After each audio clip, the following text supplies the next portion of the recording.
So, here y'all are, right? 2017 graduates of Cleveland High School, y'all made it.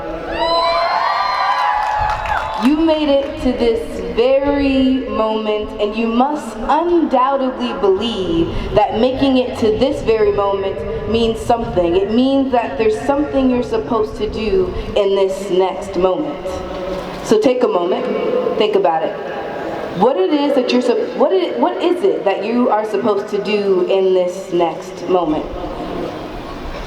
If your first thought was that you were supposed to do anything besides fight for our collective liberation, I'm going to ask the question again and then ask you to change your thought. Okay. What is it that you are meant to do in this next moment of your life? You are meant to fight for liberation.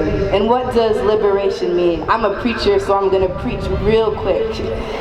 Liberation means equity and reparations. Liberation means freedom from slavery and oppression and queerphobia and racism and sexism. You know, the list goes on. Liberation means when you call the police, you aren't gunned down in your own home, let alone in front of your children. Hashtag say her name, Charlene alive.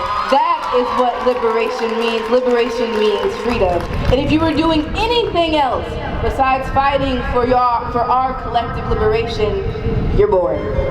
You are actually irrelevant to what it means to exist in the 21st century. It is 2017, and I want to get free, so y'all gotta get free too.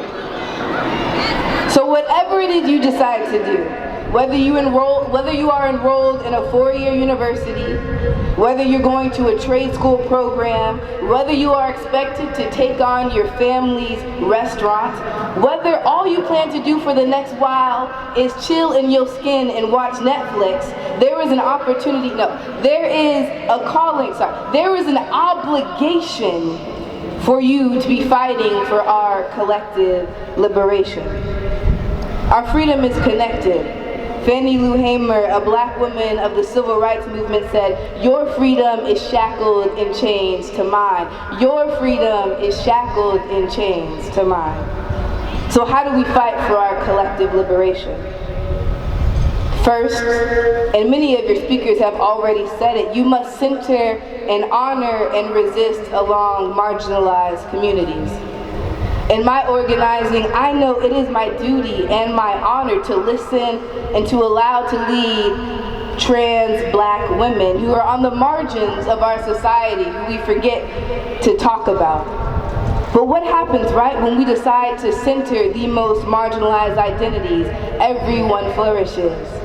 Because think about it, when trans black lives matter, all lives matter.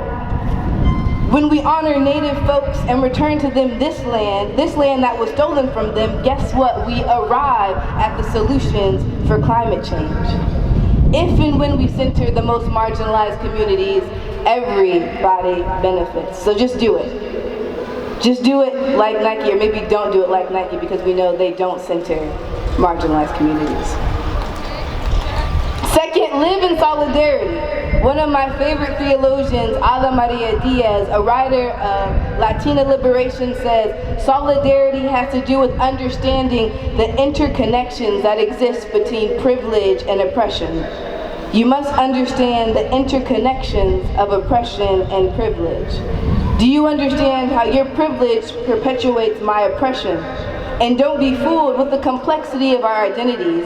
Many of us find ourselves at the intersections of exercising privilege and experiencing oppression. I am a light-skinned black queer woman with a college degree. There is both privilege and oppression in my identities. Understanding the interconnectedness of our oppression and our privilege is how we learn to live in solidarity. And third, if you don't remember anything else, remember this: to live a life of liberation means that women of color, queer, trans people of color, and folks with disabilities lead the way.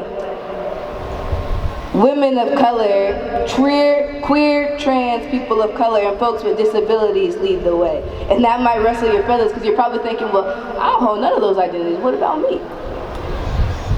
Ask yourself for a moment, what is so threatening to your freedom, to our freedom, when folks who traditionally have been overlooked, discounted, and underrepresented are asked to lead in this world that has predominantly been led by white folks, and cisgender males at that. So the recipe for not being boring is threefold.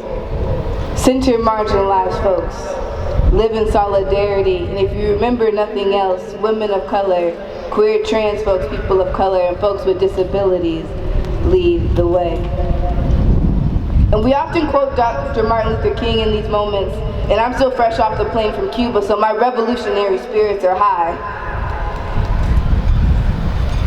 Many of the folks I met were really close friends with brother Malcolm X. So I want to take this piece of knowledge from him. It doesn't matter what career you have, where you end up, how much money you make, whatever means it takes, fight for our collective liberation by any means necessary. If this means it's nonviolence, take it.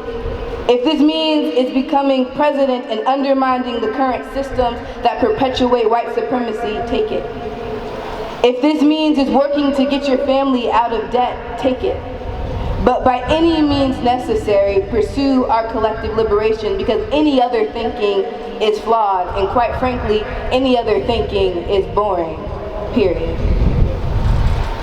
I'm begging you, please don't become boring, because your liberation is connected to my liberation, and I want to be free. So stand up for me for just one moment. Stand up, real quick. And repeat this after me. It is our duty to fight for our freedom. No. These are words of Assata Shakur. We gotta say them. It is our duty to fight for our freedom. It is our duty to win. We must love and support each other. We have nothing to lose but our chains. We have nothing to lose but our chains. No, we have nothing to lose but our chains. Ashe.